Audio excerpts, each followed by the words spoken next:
Hello everyone, welcome to chemistry Zindabad. I hope आप सब बढ़िया होंगे। जो इस चैनल पर नए आए हैं उनको मैं बताना चाहूँगा कि हमारी एनसीईआरटी बेस्ड पॉडकास्ट की सीरीज़ चल रही है और इसमें ऑलरेडी लगभग पूरा का पूरा ही ब्लॉक केमिस्ट्री ख़त्म हो चुका है। डी एंड एफ ब्लॉक का पॉडकास्ट बचा है, वो भी बहुत जल्दी मैं डाल दूंगा। लेकिन उसके अलावा S block, hydrogen, P block 11-12 का मिला के यानी कि सारे के सारे ग्रुप्स का पॉडकास्ट ऑलरेडी अवेलेबल है।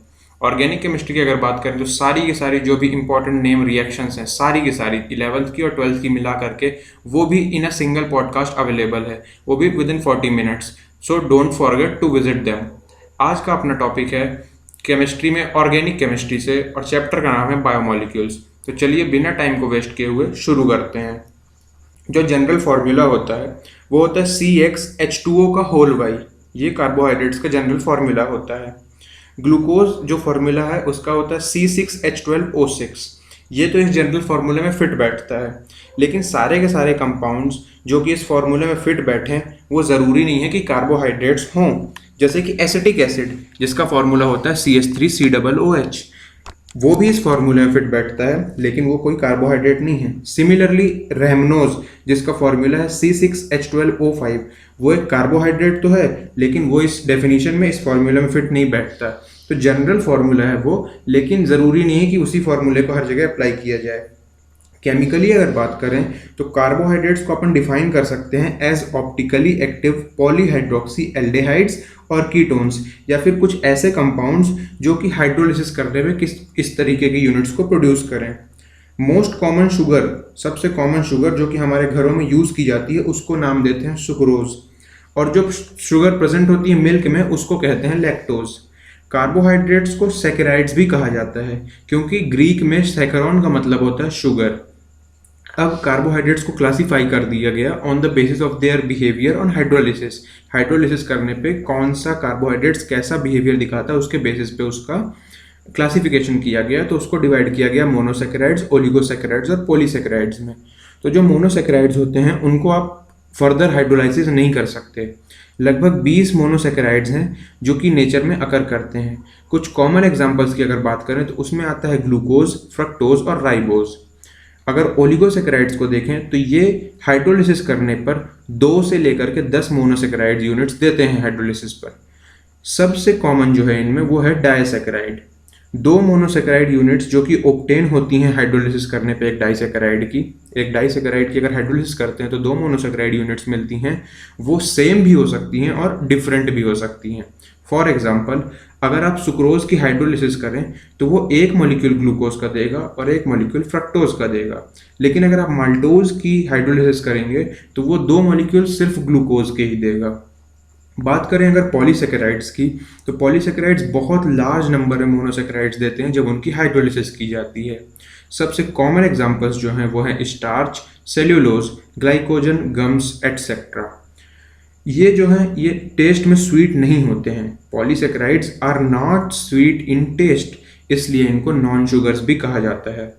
Carbohydrates which reduce Fehling solution and Tollens reagent, वो कार्बोहाइड्रेट जो रिड्यूस करते हैं फेहलिंग सॉल्यूशन और टॉलेंस रिएजेंट को, उन्हें अपन रिड्यूसिंग शुगर्स कहा जाता है कहते हैं। और सारे के सारे मोनोसैकेराइड्स चाहे वो एल्डोज हों या फिर कीटोज, वो रिड्यूसिंग शुगर्स होते हैं। अब अपन देखते हैं अगला topic, structure of glucose. Glucose का फॉर्मूला तो अपन सभी को पता है C6H12O6, बट अब अपन उसके स्ट्रक्चर के बारे में थोड़ी सी बात करते हैं। तो ग्लूकोज जो है वो एक एल्डोहेक्सोज होता है, इसको अपन डेक्सट्रोज भी कहते हैं। It is monomer of many larger carbohydrates, ये बहुत बड़े बड़े कार्बोहाइड्रेट्स का मोनोमर होता है। और वो बड़े कार्बोहाइड्रेट्स कौन है? स्टार्च और सेल्यूलोज। जो ग्लूकोज है that is most abundant organic compound on earth में जो मोस्ट अबंडेंट ऑर्गेनिक कंपाउंड है दैट इज ग्लूकोज। इसका मॉलिक्यूलर फॉर्मूला होता है C6H12O6। जब आप इसकी प्रोलॉन्ग्ड हीटिंग करते हैं HI के साथ तो ये नॉर्मल हेक्सेन बनाता है, और ये इस चीज़ को सजेस्ट करता है कि सारे के सारे जो 6 कार्बन्स हैं वो स्ट्रेट चेन में लिंक्ड हैं, है ना, नॉर्मल हेक्सेन बनाता है। जब ग्लूकोज की आप रिएक्शन कराएंगे हाइड्रोक्सिल अमीन के साथ यानी कि NH2OH के साथ, तो उससे एक ऑक्सीम बनता है। और ये अगर इसमें आप एक मॉलिक्यूल ऑफ हाइड्रोजन साइनाइड को ऐड कर दोगे ग्लूकोज में तो वो आपको साइनोहाइड्रीन दे देगा। ये जो रिएक्शंस हैं ये कंफर्म करती हैं कि ग्लूकोज में कार्बोनिल ग्रुप प्रेजेंट है। लेकिन अब अपने को ये नहीं पता कि कार्बोनिल ग्रुप कौन सा है, क्योंकि कार्बोनिल ग्रुप कीटोन भी हो सकता है और एल्डिहाइड भी हो सकता है। तो उसके लिए अपन ब्रोमीन वाटर के साथ उसकी रिएक्शन कराते हैं, जो कि एक माइल्ड ऑक्सीडाइजिंग एजेंट होता है। तो ग्लूकोज ब्रोमीन वाटर के साथ रिएक्शन करने पे ऑक्सीडाइज हो जाता है 6 कार्बन कार्बोक्सिलिक एसिड में, जिसका नाम होता है ग्लूकोनिक एसिड। इससे ये इंडिकेशन मिलता है कि जो कार्बोनिल ग्रुप है that is an aldehydic group. तो यहाँ पे पता चला कि ग्लूकोज में एल्डिहाइडिक ग्रुप प्रेजेंट होता है। जब अपन ग्लूकोज का एसिटाइलेशन कराते हैं विद एसिटिक एनहाइड्राइड, तो ये ग्लूकोज पेंटा एसीटेट देता है, जो कि ये कंफर्म करता है कि इसमें 5 OH ग्रुप्स की प्रेजेंस है। जब ग्लूकोज का अपन ऑक्सीडेशन करते हैं नाइट्रिक एसिड के साथ, तो ग्लूकोज और ग्लूकोनिक एसिड, मतलब ग्लूकोनिक एसिड और ग्लूकोज दोनों ही जब नाइट्रिक एसिड के साथ ऑक्सीडेशन करते हैं तो उससे एक डाई कार्बोक्सिलिक एसिड मिलता है, जिसका नाम होता है सैकेरिक एसिड। ये इंडिकेट करता है कि जो OH ग्रुप प्रेजेंट है वो प्राइमरी अल्कोहलिक ग्रुप है ना। प्राइमरी अल्कोहलिक ग्रुप की प्रेजेंस के बारे में ये बताता है। इसके बाद फिशर प्रोजेक्शन फॉर्मूला है, जो कि अपन को स्ट्रक्चर देखने से ही पता चलेगा। ग्लूकोज का जो सही नाम है वो है D प्लस ग्लूकोज, है ना। ग्लूकोज का जो करेक्ट नेम है that is D plus glucose.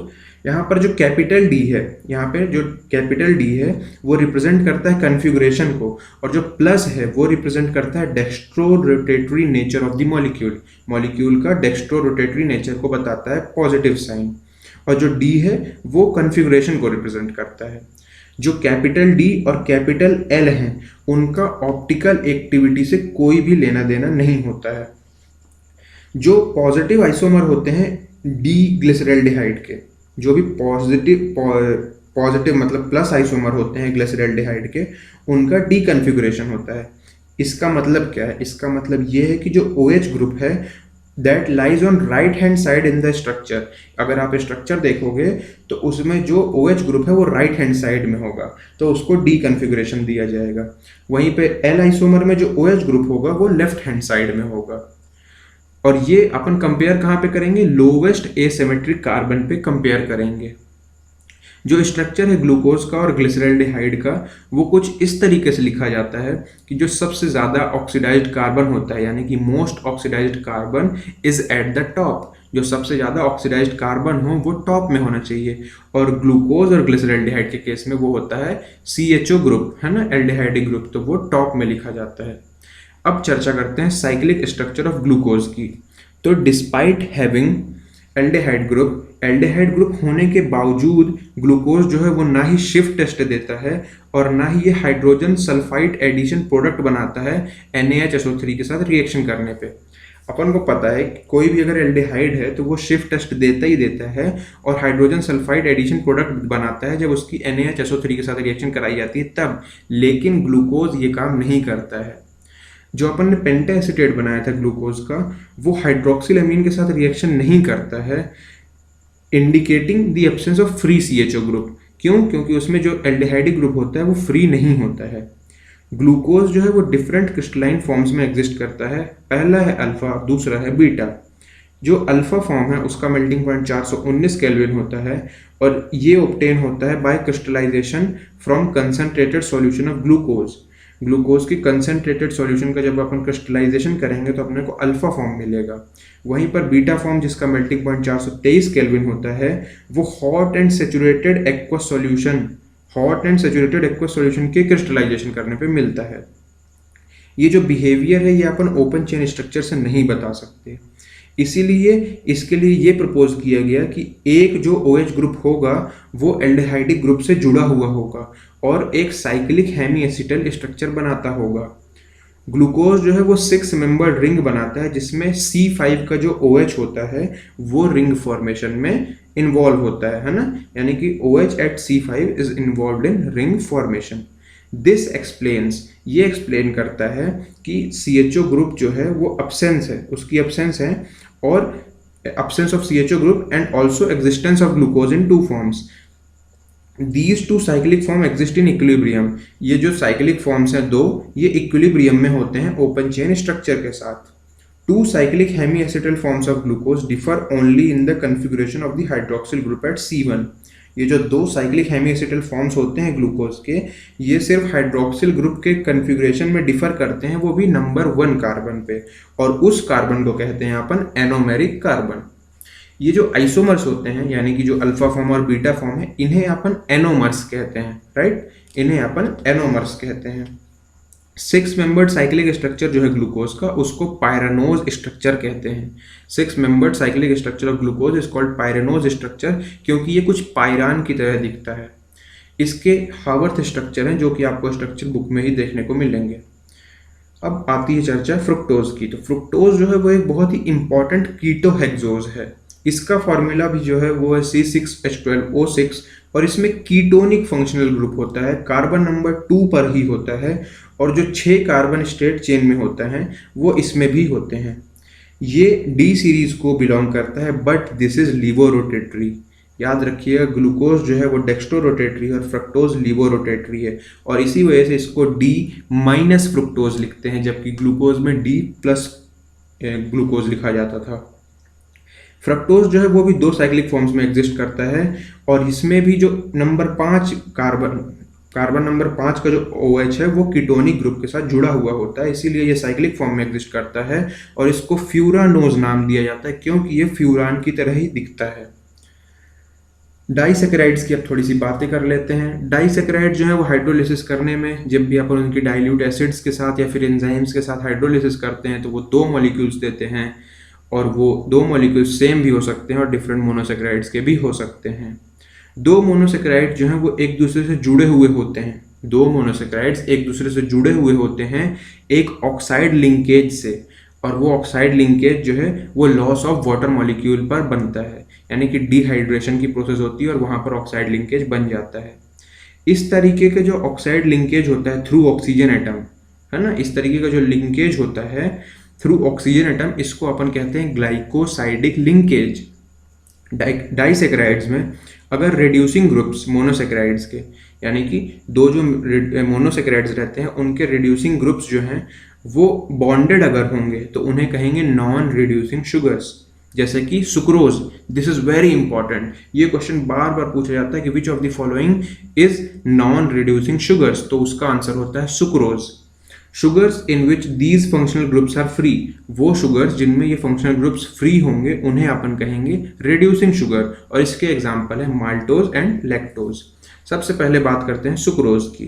तो सुक्रोज की जब हाइड्रोलिसिस करते हैं तो ये इक्विमोलर मिक्सचर देता है D प्लस ग्लूकोज का और D माइनस फ्रक्टोज का। ये जो 2 मोनोसेकेराइड्स हैं ये आपस में जुड़े हुए होते हैं ग्लाइकोसाइडिक लिंकेज से, जैसा कि आपने थोड़ी देर पहले देखा, और इसमें जो लिंकेज होता है वो C1 और C2 के बीच में होता है, यानी कि अल्फा डी ग्लूकोज का कार्बन नंबर 1 और बीटा डी फ्रक्टोज का कार्बन नंबर 2, यानी कि C1 of alpha D glucose and C2 of beta D fructose. चूंकि यहाँ पर जो रिड्यूसिंग ग्रुप्स हैं ग्लूकोज और फ्रक्टोज के वो इन्वॉल्व होते हैं ग्लाइकोसाइडिक बॉन्ड फॉर्मेशन में, तो इसी वजह से सुक्रोज जो है वो नॉन रिड्यूसिंग शुगर है। सुक्रोज जो है वो डेक्स्ट्रो रोटेटरी होती है, लेकिन जब उसका हाइड्रोलिसिस कर दिया जाता है तो वो डेक्स्ट्रो रोटेटरी ग्लूकोज देती है और लीवो रोटेटरी फ्रुक्टोज देती है। यहाँ पर जो लीवो रोटेशन होता है फ्रक्टोज का वो ग्लूकोज के डेक्स्ट्रो रोटेशन से ज़्यादा होता है, इस वजह से जो मिक्सचर बनता है वो ओवरऑल लीवो रोटेटरी होता है। इसलिए जो हाइड्रोलिसिस होती है सुक्रोज की, उससे क्या होता है, जो रोटेशन का साइन है उसमें चेंज आता है, यानी कि डेक्स्ट्रो से लीवो हो जाती है, और इसी वजह से जो प्रोडक्ट होता है उसको कहते हैं अपन इनवर्ट शुगर। अब बात करते हैं माल्टोज की। माल्टोज जो है वो 2 अल्फा डी ग्लूकोज यूनिट से बना हुआ होता है, जिसमें एक ग्लूकोज का C1 दूसरे ग्लूकोज के C4 से लिंक्ड होता है।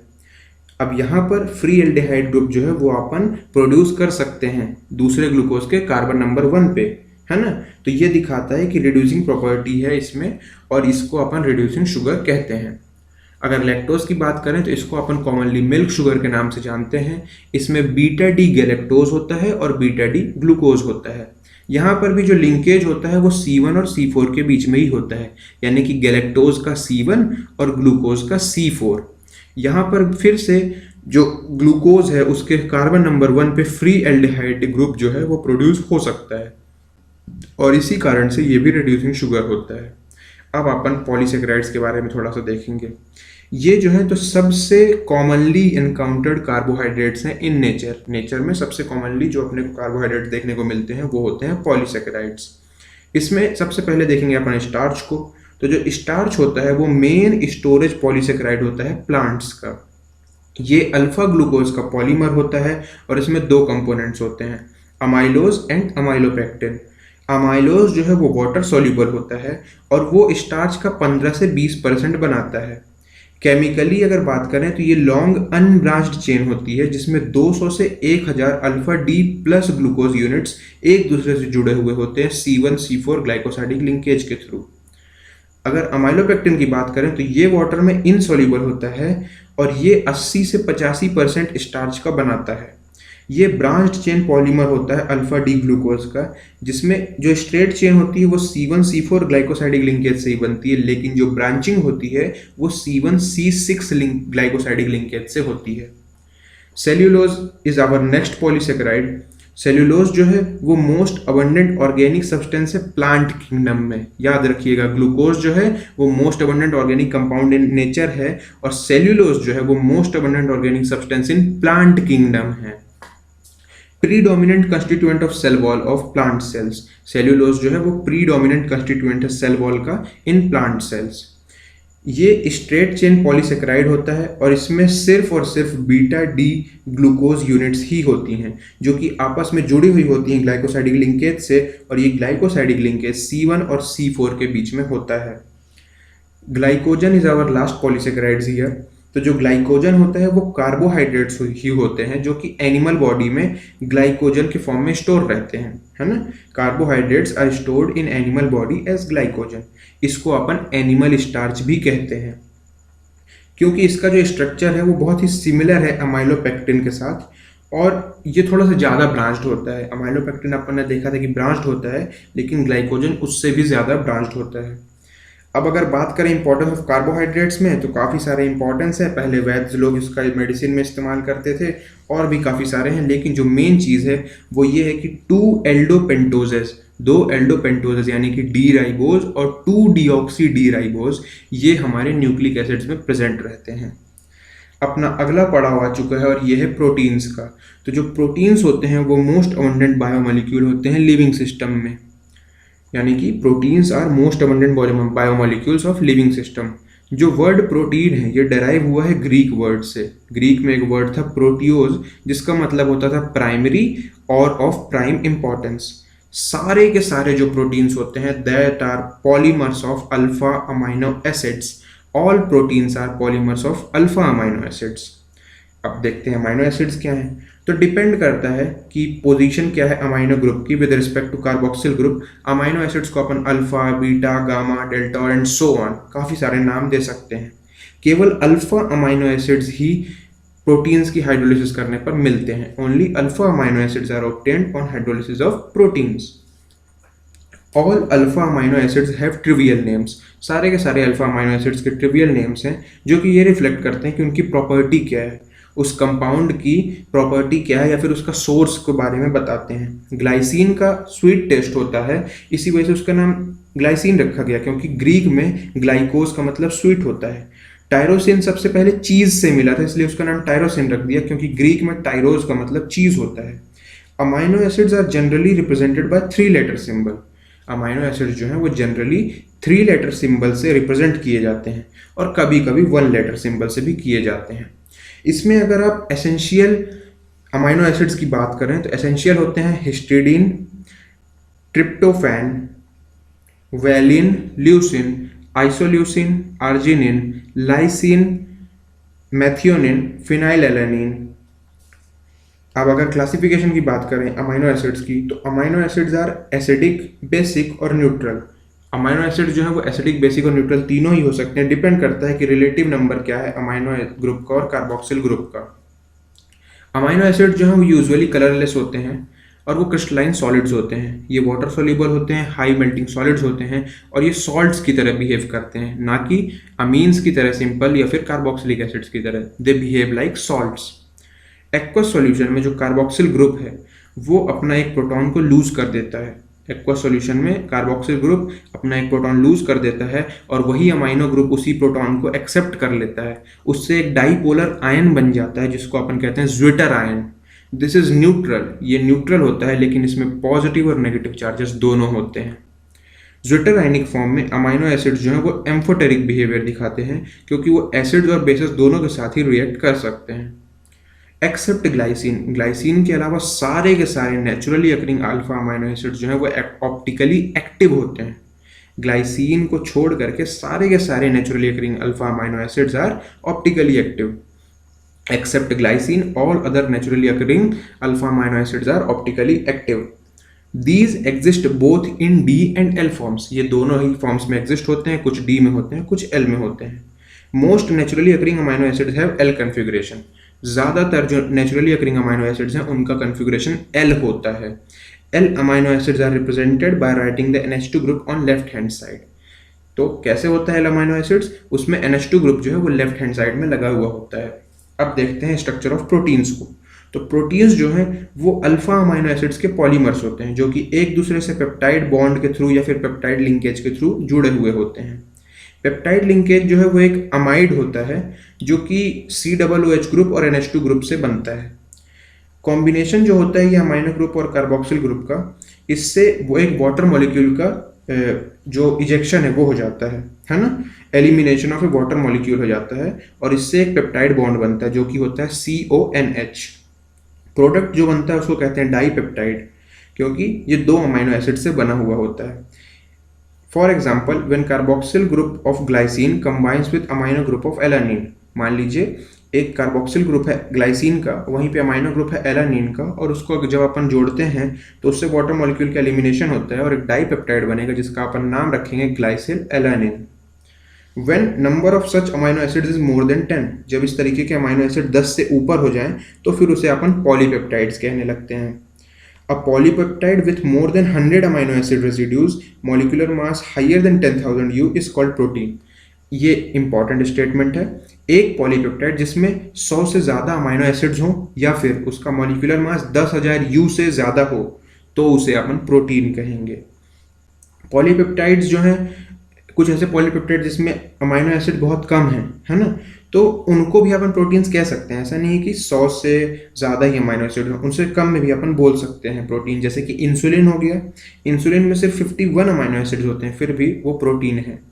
प्रोटीन्स दो प्रकार के होते हैं, अगर अपन उसके मॉलिक्यूलर शेप्स के बेसिस में बात करें तो प्रोटीन्स दो प्रकार के होते हैं। पहला है फाइब्रस, दूसरा है ग्लोब्यूलर। तो जो फाइब्रस होते हैं उसमें पॉलीपेप्टाइड चेन जो है वो एक दूसरे के पैरेलल रन करती हैं और वो आपस में जुड़ी हुई होती हैं हाइड्रोजन एंड डाइसल्फाइड बॉन्ड्स के थ्रू। जनरली ये वाटर में इनसॉल्युबल होते हैं। कुछ कॉमन एग्जांपल्स जो हैं वो हैं केराटिन एंड मायोसिन, राइट। अब देखते हैं ग्लोब्यूलर प्रोटीन्स को। तो ये जो चेन्स होती हैं पॉलीपेप्टाइड्स की वो एक दूसरे के ऊपर कॉइल कर जाती हैं, राइट, और वो एक स्फेरिकल शेप बना देती हैं। ये यूजुअली वाटर में सॉल्यूबल होते हैं और इसके एग्जांपल है इंसुलिन एंड अल्ब्यूमिन। जो स्ट्रक्चर एंड शेप है प्रोटीन्स का वो 4 अलग अलग प्रकार का होता है और उसके जो 4 डिफरेंट लेवल हैं that is primary, secondary, tertiary and quaternary. हर एक लेवल जो है वो अपने पिछले वाले से थोड़ा ज़्यादा कॉम्प्लेक्स होता चला जाता है।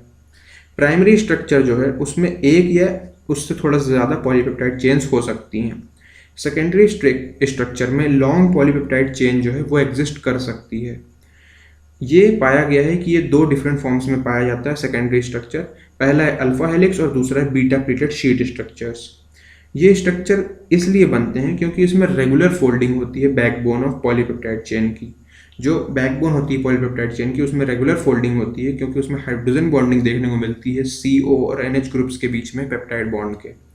अल्फा हेलिक्स जो है वो one of the most common veg है जिसमें एक पॉलीपेप्टाइड चेन सारे के सारे पॉसिबल हाइड्रोजन बॉन्ड्स बना सकती है by twisting into right handed screw helix with NH group. Alpha helix जो है वो सबसे कॉमन वेज है, सबसे कॉमन तरीका है जिसमें एक पॉलीपेप्टाइड चेन जो है वो सारे के सारे पॉसिबल टाइप के हाइड्रोजन बॉन्ड्स बनाती है और वो ट्विस्ट कर जाती है राइट हैंडेड स्क्रू हेलिक्स में NH ग्रुप के साथ हर एक अमाइनो एसिड के, और हाइड्रोजन बॉन्डेड हो जाती है CO group of adjacent turn off helix के साथ। बीटा स्ट्रक्चर में सारे के सारे जो पेप्टाइड चेन्स हैं वो स्ट्रेच्ड आउट होते हैं और जितना मैक्सिमम एक्सटेंशन होता है उतना मैक्सिमम एक्सटेंड करते हैं और फिर वो साइड बाय साइड लेकर जाते हैं, जो कि इंटरमोलिकुलर हाइड्रोजन बॉन्ड्स के थ्रू जुड़ा हुआ होता है। ये जो स्ट्रक्चर है वो रिजेंबल करता है प्लीटेड फोल्ड्स ऑफ ड्रेपरी के साथ और इसीलिए इसका नाम बीटा प्लीटेड शीट रख दिया गया। टर्शरी स्ट्रक्चर जो है वो ओवरऑल फोल्डिंग को रिप्रेजेंट करता है पॉलीपेप्टाइड चेन्स के, यानी कि फर्दर फोल्डिंग। सेकेंडरी स्ट्रक्चर में जो फोल्डिंग हुई थी उसके फर्दर फोल्डिंग होती है और वो टर्शरी स्ट्रक्चर बनाती है। इससे दो मेजर मॉलिक्यूलर शेप्स बनते हैं, यानी कि फाइब्रस और ग्लोब्यूलर, जो कि आपने थोड़ी देर पहले देखा। जो ये फाइब्रस और ग्लोब्यूलर पार्ट्स हैं ये टर्शरी स्ट्रक्चर ऑफ प्रोटीन्स में होते हैं। मेन फोर्सेस जो होती हैं जो कि स्टेबलाइज करती हैं सेकेंडरी और टर्शरी स्ट्रक्चर्स को, वो होते हैं hydrogen bonds, disulphide linkages, van der Waals and electrostatic forces of attraction. Quaternary structure की अगर बात करें तो कुछ प्रोटीन्स जो हैं वो दो या उससे ज़्यादा पॉलीपेप्टाइड चेन से बने हुए होते हैं और उसको अपन कहते हैं सब units. Spatial arrangement of these sub units, जो इन सब यूनिट्स का स्पेशियल यानी कि स्पेस में अरेंजमेंट होता है एक दूसरे के रिस्पेक्ट में, उसे अपन कहते हैं क्वाटरनरी स्ट्रक्चर। इसके बाद आप डायग्राम देख सकते हैं प्रोटीन्स के, जिसमें सब यूनिट्स होती हैं और वो सब यूनिट्स जो है तो उसमें कलर बॉल दी हुई हैं, जो कि हर एक कलर बॉल आपको एक अमीनो एसिड को रिप्रेजेंट करके दिखाती है। हीमोग्लोबिन का स्ट्रक्चर भी इसमें दिया हुआ है, जो कि आप देख सकते हैं। डीनेचुरेशन ऑफ प्रोटीन्स की अब थोड़ी सी बात कर लेते हैं। प्रोटीन्स जो कि बायोलॉजिकल सिस्टम में पाए जाते हैं उसका यूनिक 3D स्ट्रक्चर होता है और इसकी जो बायोलॉजिकल एक्टिविटी होती है उसको कहते हैं नेटिव प्रोटीन। जब प्रोटीन को कोई भी फिजिकल चेंज करते हैं अपन, है ना, या फिर कोई केमिकल चेंज करते हैं, जैसे कि टेम्परेचर चेंज कर दिया या फिर पीएच चेंज कर दिया रिस्पेक्टिवली, तो हाइड्रोजन बॉन्ड जो है वो डिस्टर्ब हो जाते हैं और इसकी वजह से जो ग्लोब्यूल्स हैं वो अनफोल्ड हो जाते हैं, हेलिक्स जो है वो अनकॉइल हो जाती है और प्रोटीन जो है वो अपनी बायोलॉजिकल एक्टिविटी को लूज कर देते हैं। इसी को कहते हैं डीनेचुरेशन ऑफ प्रोटीन। डीनेचुरेशन के दौरान सेकेंडरी और टर्शरी स्ट्रक्चर जो है वो डिस्ट्रॉय हो जाते हैं, बट प्राइमरी स्ट्रक्चर जो है वो इंटैक्ट रहते हैं। जो एग का कोएगुलेशन होता है, जब अपन अंडा उबालते हैं तो जो एग का कोएगुलेशन होता है, या फिर कर्डलिंग ऑफ मिल्क, जो दही अपन जमाते हैं, वो एग्जाम्पल है डीनेचुरेशन ऑफ प्रोटीन्स के। अब आ गया है अपना एंजाइम्स। तो एंजाइम्स देख लेते हैं क्या है। एंजाइम्स जो हैं वो बायोकैटलिस्ट्स होते हैं, है ना, जो भी अपनी बायोलॉजिकल एक्टिविटी में मतलब जो कैटलिस्ट का काम करते हैं अपनी बॉडी के अंदर, उसको कहते हैं एंजाइम्स। लगभग सारे के सारे जो एंजाइम्स हैं वो ग्लोब्यूलर प्रोटीन्स ही होते हैं। एंजाइम्स जो हैं बहुत ही स्पेसिफिक होते हैं फॉर अ पर्टिकुलर रिएक्शन और एक पर्टिकुलर सबस्ट्रेट के साथ ही वो बाइंड करते हैं। जनरली जो भी रिएक्शन ये करते हैं या फिर जिस भी कंपाउंड के ऊपर रिएक्शन करते हैं या फिर क्लास ऑफ कंपाउंड्स के ऊपर रिएक्शन करते हैं, उसी के ऊपर इनका नाम रख दिया जाता है। जैसे कि एक एंजाइम जो कि माल्टोज की हाइड्रोलिसिस को कैटेलाइज करता है ग्लूकोज में, उसका नाम रख दिया माल्टेज। तो इस तरीके से इसका नाम रख दिया जाता है। कभी कभी किस तरह की रिएक्शन कर रहे हैं उसके ऊपर भी इनका नाम रख दिया जाता है। फॉर एग्जाम्पल वो एंजाइम जो कि ऑक्सीडेशन भी करेगा एक सबस्ट्रेट का with simultaneous reduction of another substrate, तो उसको अपन ऑक्सीडो रिडक्टेज एंजाइम्स कह देंगे। जनरली इनकी जो एंडिंग होती है वो एज वर्ड से होती है। एंजाइम एक्शन की अगर मैकेनिज्म की अपन बात करें तो एंजाइम्स जो है बहुत ही स्मॉल क्वांटिटीज़ में ज़रूरत पड़ती है और ये केमिकल कैटलिस्ट की तरह ही सिमिलर होते हैं। एंजाइम्स जो है वो एक्टिवेशन एनर्जी को रिड्यूस कर देते हैं। जो मैग्नीट्यूड होता है एक्टिवेशन एनर्जी का उसको रिड्यूस कर देते हैं। फॉर एग्जांपल एसिड हाइड्रोलिसिस अगर अपने को सुक्रोज की करनी है तो उसकी एक्टिवेशन एनर्जी जो है वो 6.22 किलो जूल होती है। वहीं पर जब एंजाइम अपन सुक्रेज लगा देंगे इसमें तो वो सिर्फ घट करके 2.15 किलो जूल रह जाती है। तो जो काम होता है एंजाइम का वो डिक्रीमेंट होता है, एक्टिवेशन एनर्जी को रिड्यूस करने का काम ये करते हैं। वाइटामिन्स अब अपना अगला टॉपिक है, तो देखते हैं क्या होते हैं वाइटामिन्स। ये ऑर्गेनिक कंपाउंड्स होते हैं जिसको अपनी डाइट में बहुत ही स्मॉल अमाउंट्स में अपने को ज़रूरत पड़ती है। ज़्यादातर जो वाइटामिन्स हैं वो अपनी बॉडी में सिंथेसाइज नहीं हो पाते हैं, लेकिन प्लांट्स जो हैं वो लगभग सारे के सारे ही वाइटामिन्स को सिंथेसाइज कर सकते हैं। जो हमारे गट में बैक्टीरिया है वो भी कुछ वाइटामिन्स बना लेती है जो कि अपने काम आते हैं। इसको normal maintenance of optimum growth, अगर अपने को नॉर्मल मेंटेनेंस करनी है ऑप्टिमम ग्रोथ के लिए और स्पेसिफिक बायोलॉजिकल फंक्शंस को परफॉर्म करना है तो उसके लिए वाइटामिन्स की ज़रूरत पड़ती है। और अगर अपने को हेल्दी रहना है तो उसके लिए तो ऑफकोर्स ज़रूरत पड़ती ही है। एक्सेस ऑफ वाइटामिन्स जो है वो हार्मफुल है और विटामिन पिल्स जो है वो आप डॉक्टर के एडवाइस के बिना बिल्कुल मत लिया करिए। क्लासिफिकेशन ऑफ वाइटामिन की अगर बात करें तो दो ग्रुप्स होते हैं और डिपेंड करता है कि सॉल्युबिलिटी उनकी कैसी है वाटर में और फैट में। जो फैट सॉल्युबल वाइटामिन होते हैं वो ऑयल्स और फैट में सॉल्युबल होते हैं और वाटर में इनसॉल्युबल होते हैं। इसका एग्जांपल है कीड़ा। कीड़ा मतलब KEDA, विटामिन के, vitamin E, vitamin D, vitamin A. और ये लीवर और एडिपोज में स्टोर होते हैं। एडिपोज क्या है? फैट स्टोरिंग टिश्यूज को एडिपोज टिश्यू कहा जाता है। वाटर सॉल्युबल वाइटामिन जो हैं उसमें BC आता है, यानी कि बी ग्रुप के वाइटामिन, जितने भी बी वाइटामिन है, B1, B2, B12, B6 और सी, विटामिन सी, वो सॉल्युबल होते हैं वाटर में और ये वाटर सॉल्युबल वाइटामिन कहलाते हैं। इसको अपने को रेगुलरली डाइट में सप्लाई करना पड़ेगा। क्यों? क्योंकि ये यूरिन के साथ एक्सक्रीट हो जाते हैं। यहाँ पर एक एक्सेप्शन है विटामिन B12 का, क्योंकि वो बॉडी में स्टोर हो जाता है। विटामिन ए से जो डेफिशिएंसी डिसीज होती है वो होती है ज़ीरोप्थेल्मिया। ज़ीरोप्थेल्मिया में आपके जो कॉर्निया होती है, आई में कॉर्निया होती है, वो हार्ड हो जाती है और इसकी वजह से नाइट ब्लाइंडनेस भी हो सकती है। विटामिन B1 का केमिकल नेम है थायमीन और इसका डिफिशियंसी डिसीज है बेरीबेरी। विटामिन B2 का नाम है राइबोफ्लेविन और इससे चिलियोसिस होती है, यानी कि जो आपके माउथ है, लिप है, उसके कॉर्नर्स में फिशरिंग हो जाती है, कट लग जाता है। डाइजेस्टिव डिसऑर्डर्स भी हो सकते हैं और बर्निंग सेंसेशन भी हो सकता है स्किन में। विटामिन B6 का केमिकल नेम है पायरिडॉक्सिन और इससे कॉन्वल्जन्स होते हैं आपको। विटामिन B12 जो है उसकी डेफिशिएंसी से पर्नीशियस अनीमिया हो सकता है और पर्नीशियस अनीमिया में आपकी RBC की डेफिशिएंसी देखने को मिलती है हीमोग्लोबिन में। विटामिन C का केमिकल नेम है एस्कॉर्बिक एसिड और इससे स्कर्वी हो सकती है। स्कर्वी में आपके गम्स ब्लीड करने लगते हैं। विटामिन D की कमी से रिकेट्स हो सकते हैं चिल्ड्रंस में, है ना। बोन डिफॉर्मिटीज़ जो होती हैं चिल्ड्रन में उसको रिकेट्स कहते हैं। और वही चीज़ अगर एडल्ट्स में हो, एडल्ट्स में मतलब बोन डिफॉर्मिटीज़ नहीं होती हैं, उसमें बोन्स सॉफ्ट हो जाती हैं और जॉइंट पेन होने लगता है, उसको कहते हैं ऑस्टियोमलाशिया। तो वो विटामिन D की कमी से होता है। विटामिन E की कमी से आपकी जो RBC है वो ज़्यादा फ्रेजाइल हो जाती है और मस्कुलर वीकनेस आने लगती है। विटामिन K की कमी से ब्लड क्लॉटिंग का टाइम बढ़ जाता है। Now our last topic is nucleic acid. तो न्यूक्लिक एसिड जो है वो पार्टिकल्स हैं न्यूक्लियस में जो भी पार्टिकल्स उसे अपन ने कहा है न्यूक्लिक एसिड, और ये रिस्पॉन्सिबल होते हैं हेरिडिटी के लिए। ठीक है, तो जो हेरिडिटी के लिए रिस्पॉन्सिबल होते हैं वो होते हैं क्रोमोसोम। वो बने हुए होते हैं प्रोटीन्स के और न्यूक्लिक एसिड्स के। मेनली दो प्रकार के न्यूक्लिक एसिड्स होते हैं, DNA यानी कि डीऑक्सी राइबो न्यूक्लिक एसिड और RNA यानी कि ribo nucleic acid. Nucleic acid जो है वो लॉन्ग चेन होते हैं न्यूक्लियोटाइड्स के पॉलीमर्स बनते हैं और उसकी लॉन्ग चेन को अपन न्यूक्लिक एसिड्स कहते हैं, इसलिए उन्हें पॉलीन्यूक्लियोटाइड्स भी कहा जाता है। इनमें एक साइंटिस्ट ने बहुत ही इंपॉर्टेंट रोल प्ले किया जो कि थे जेम्स वॉटसन, इनके साथ क्रिक जी भी थे। तो यहाँ पे अपन वॉटसन के बारे में थोड़ा सा देखेंगे। वॉटसन को जाना जाता है best known for structure of DNA का स्ट्रक्चर जो इन्होंने दिया था उसके लिए इसको बहुत ही अच्छी तरीके से जाना जाता है। और फ्रांसिस क्रिक और मॉरिस विल्किंस के साथ इन्होंने दोस्ती बढ़ाई थी और ये काम किया था। इनको 1962 में इस काम के लिए मेडिसिन और फिजियोलॉजी में नोबेल प्राइज भी मिला। इन्होंने ये प्रपोज किया था कि DNA मॉलिक्यूल जो है वो डबल हेलिक्स का शेप ले लेता है जो कि जेंटली ट्विस्टेड लैडर को रिजेंबल करता है। जो लैडर की रेल्स होती हैं वो अल्टरनेटिंग यूनिट्स ऑफ फॉस्फेट और शुगर डीऑक्सीराइबोज के साथ होती हैं जो कि एक पेयर ऑफ प्यूरिन और पायरिमिडीन बेस से बना हुआ होता है। इस रिसर्च से हुआ क्या, एक फाउंडेशन बन गया जिससे मॉलिक्यूलर बायोलॉजी को आगे बहुत हेल्प हुई।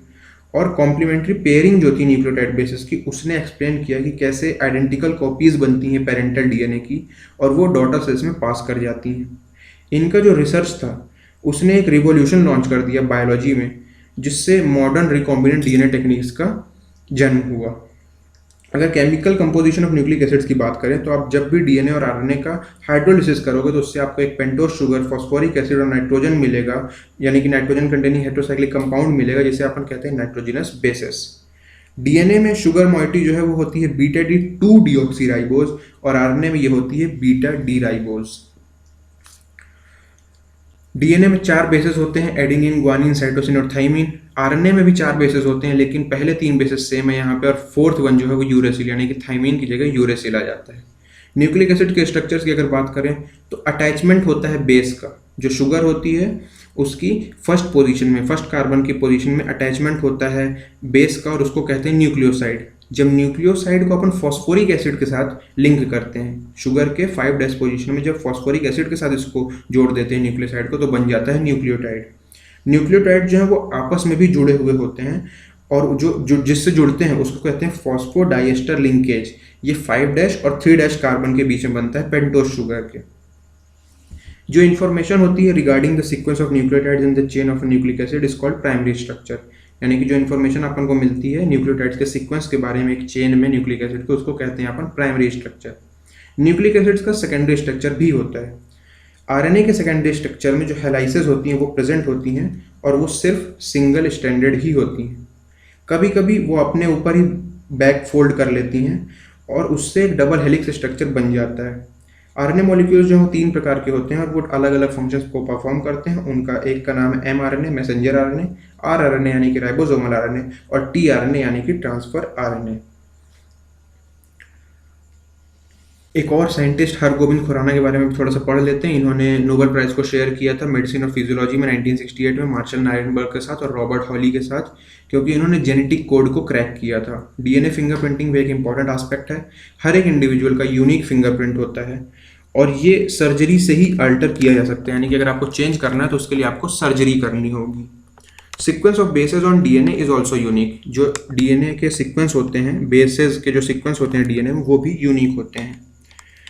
हर एक सेल के लिए ये सेम होते हैं, और इसको किसी भी जो भी जितने भी ट्रीटमेंट्स अभी अवेलेबल हैं उनमें से किसी से भी इसको चेंज नहीं किया जा सकता। डीएनए फिंगरप्रिंटिंग को आजकल बहुत ही कॉमनली यूज़ किया जाता है फॉरेंसिक लेबोरेटरीज में, क्रिमिनल्स के आइडेंटिफिकेशन में, पैटर्निटी टेस्टिंग में, डेड बॉडीज़ को आइडेंटिफाई करने में, और रेशियल ग्रुप्स को बायोलॉजिकल इवोल्यूशन के रीराइटमेंट के लिए भी इसका इस्तेमाल किया जाता है।